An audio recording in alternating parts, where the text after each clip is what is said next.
Coach Hart here with System Basketball. This week on social media, X and O breakdowns, I've been focusing on zone offense. So I thought I would review some of the sets I've shown this week. And the first one is baseline cross. And this is versus a 1-2-2 zone. So we're going to go a 2-3 set, 3 players along the baseline. And if the action doesn't work, you can just merely flow into a 2-1-2 offense. So if we pass 1 to 2, now we're going to screen it. So X4 should have to guard 2. X5 is the lone player defending the back row. And we screen across and we try to get a layup. If that's not open, 4 is going to seal in the high post here. And we are going to hopefully win this race. This race to here. X1 needs to guard 4 in the high post. If X3 decides to come over, 2 should have a skip. 2 could have 5 in the post. If not, 1 can come over and we can reverse the basketball, run 2 along the baseline, and we could get our action started over again on the other side. That was baseline cross. This play is from Justin Duke. Great coach out of Oregon, Wilsonville High School. And it can be ran out of like a dribble drive type look, but we're going to bring 5 to the ball side. 2 and 3 are going to be positioned between the top and the bottom of the zones, and we're going to do a wing pass, and we're going to flood. We're going to have 4 flash into the high post, and we're going to do a boomerang. We're going to pass it back quickly to get the action that we need. We're gonna throw it back, and in this situation, X1 would probably go with them a little bit in the zone. That gives 4 some space, and then on the fly of the ball, X5 is going to screen the bottom person that guards this little flare action for 2. Okay, if X4 wants to get out, 5 can slip and seal on X5. We can go 4 to 3 skip and flow into a 1-3-1 zone offense. That play was from Coach Justin Duke.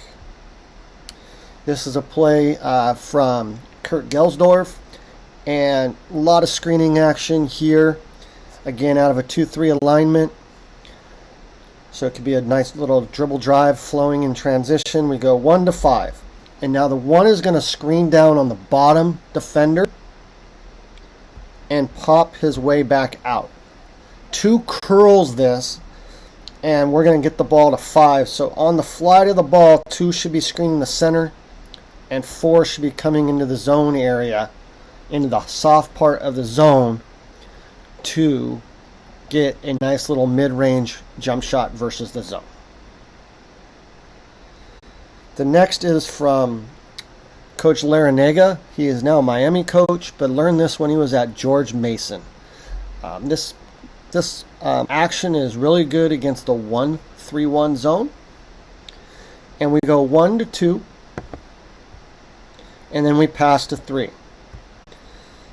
5 is going to go there, so he's trying to win this foot race to guard there. So if he's open, we're going to just go 3 to 5. And it's going to be simple. If it's not open, and we get the ball all the way to the corner, if we don't get the ball to 3 is going to pass back to 2 for ball reversal, and then we're going to swing it quickly to 1. 5 is going to back screen the bottom player in the zone, looking for a lob. If that is not open, 1, 2, 5 will continue to become another screener and flare 2 to the wing, so we could get a lob, a skip, or a slip inside here. So he could, if X2 wants to fight through, he could slip, and we can hit here. X5 would have to come, and we get a nice little high-low. If none of this was open,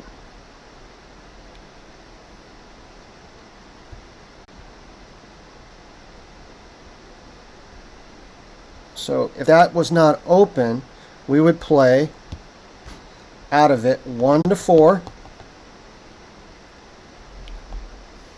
5 would come block, 3 would go back to home base, 2 would come up. 4 would get the pass back to 1. We would swing it, and now 5 would screen the player guarding here for 4 to get a lob, and then he would screen here for 1 to get the flare.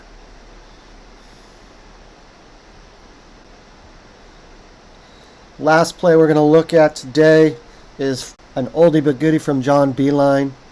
We're just in a 1-2-2 set, works best against a 2-3 zone. We're going to throw the ball to the 2, and we're going to get a hand back. On that, X3 and X2 are going to bump. So X2 is going to be guarding the ball handler, 1, and we're going to go ball screen. 2 is going to act like he's cutting through, and X2 fights over. This is very good if they're going to fight over, because then he'll fight over. We'll get this throwback action on a pick and pop. So it goes to 4. Now X3 would have to guard or potentially give up a 3. 2 pops back to that corner, creating a 3-on-2 triangle, putting X3 and X5 in a terrible situation. Hope you enjoyed this week's X and O's on zone offense. You can follow me on Twitter or Instagram at Coach Marc Hart for weekly, daily X and O breakdowns. Have a great weekend.